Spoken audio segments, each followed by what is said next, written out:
We, like every Olympic city in the past, will rely very much on our volunteers to perform extraordinary service to the country and to the Games.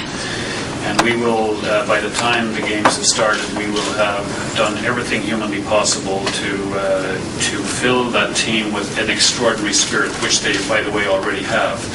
And try to go into the Games period with a wonderful positive momentum. Every volunteer that's applied to be part of this team has had to fight for that position. We've had, many more people who we've had to turn away than the ones that we've been able to accept. They're very excited. If you could stand in the accreditation center and watch them pick up their kit. But they have in their possession the ability to take the sting out of the air, to create a great moment when it's needed. It's not just what they do around the venues, it's just the broader atmosphere that they create, the welcoming spirit, the feeling when you arrive at the airport, the little things. And we're fully expecting them to do a great service for the country and for the Games, and we believe we have the right people to do the work. They're especially well trained. We've had to select our volunteers a little bit differently because we have to provide a bilingual Games and so on, but we feel we have a terrific team in place. The Aboriginal team we have here and the working with our licensing team and others have developed what we consider to be probably the most unique aspect of our licensee program is there's a unique number or a large number of Aboriginal products that will be available as official merchandise for the Games, which are really a reflection of the Games spirit. And they've been developed in cooperation with the 4 host nations, which we're very proud of, and we think many people will want to acquire and have already. And we've seen them on the road for the torch relay. 5 years ago, we came to the conclusion that a strong Canadian team at the Olympic Games is a key part of success. In fact, we used to define success 2 ways. One is, let's do everything we can to keep our promises and do a great job to deliver the Olympic Games. But also, let's put a great team on the field of play, because the fact is that when the Canadian team is strong, they create atmosphere in the buildings and everybody wants to beat the home team. And so we wanted to give our team a chance to compete even up with the rest of the world. The program was led largely by my colleague to my right here, Kathy, and we tried to bring science to sport, winter sport. We think it's worked. Our team is going into the Winter Games with a pretty good chance to perform very well. The fact is, you see, that if you're in Vancouver, you'll be watching the Games through the broader prism of how it's all working and what's the atmosphere like. But if you're watching on television in Toronto or Montreal or Newfoundland or in Mortlach, Saskatchewan, you want to cheer for Canada. But I think every Canadian that crosses the finish line to get a medal will be seen as a great Canadian hero. I think we're going to get that monkey off our back of not winning a gold medal at home. And I think that'll somewhat change the dynamic. But a great athletic performance is really an important part of what we've tried to set up for here, and I think we have the team to do it. But as Kathy said, you're going into the Olympics, there are many variables, and we wanted to just get them to a place where we felt that they could be successful, and we think now that they can. The organizing committee never thought we would be confronted with an economy that went over its debt so badly for the whole world when it did, and we've had to look at that situation and find a way to deliver outstanding, great Olympic Games for the world and for our country against that backdrop. That was an enormously challenging thing to do, and somebody said to me recently, there's a good chance that the organizing committee will have this as one of the boxes that gets ticked beside its name as having done something that no one else has had to do, because no one has had to deal with such a thing at such a critical time.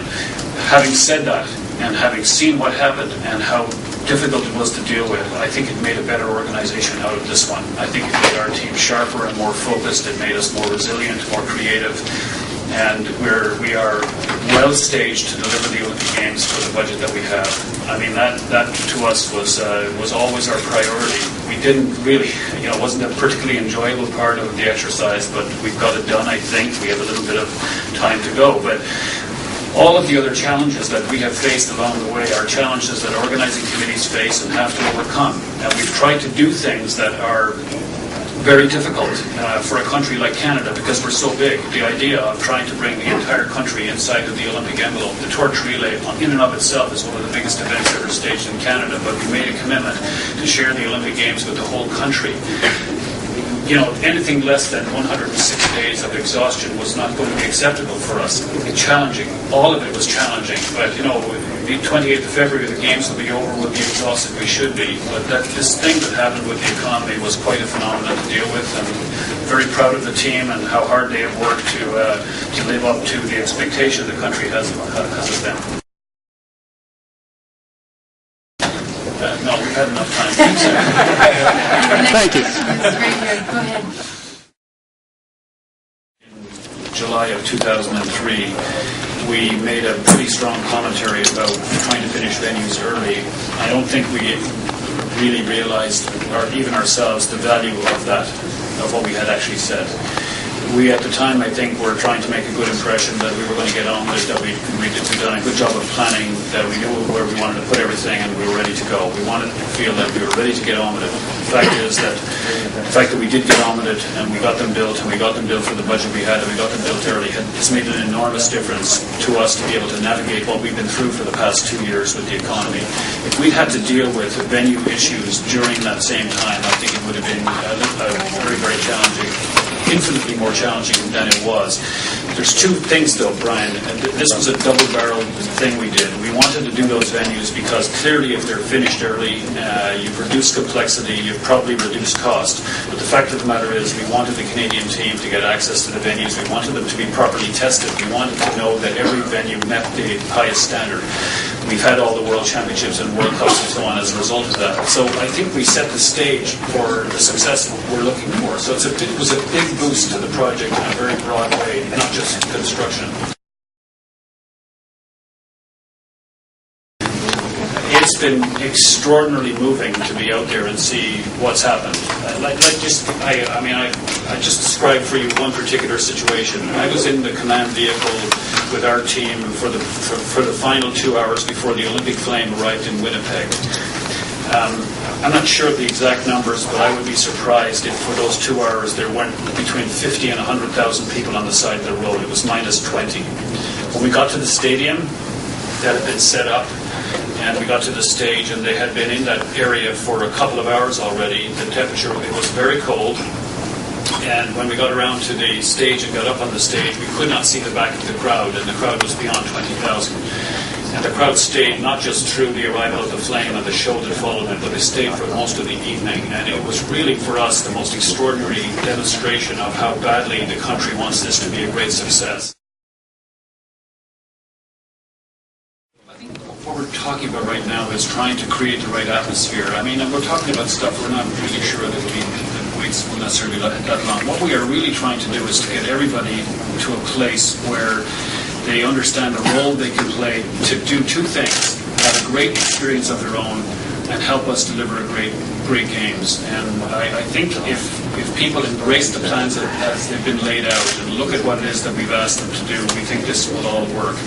It may turn out as we get started, we may have to improvise and move things around. Possibly every organizing committee has had to do some of that. But I think our belief is that Vancouver will rise to the occasion, and this will work fine, and that people will enjoy this experience, enjoy the role they're going to play in it, and it will be much like what's happening everywhere else. This is normally like you go up to go to the game, it's a full day experience, and we think for people here, we just need to get them to a place where they understand the scope of the event begins the minute you leave your home to when you come home at night, and we want the whole experience to be a very positive one for them.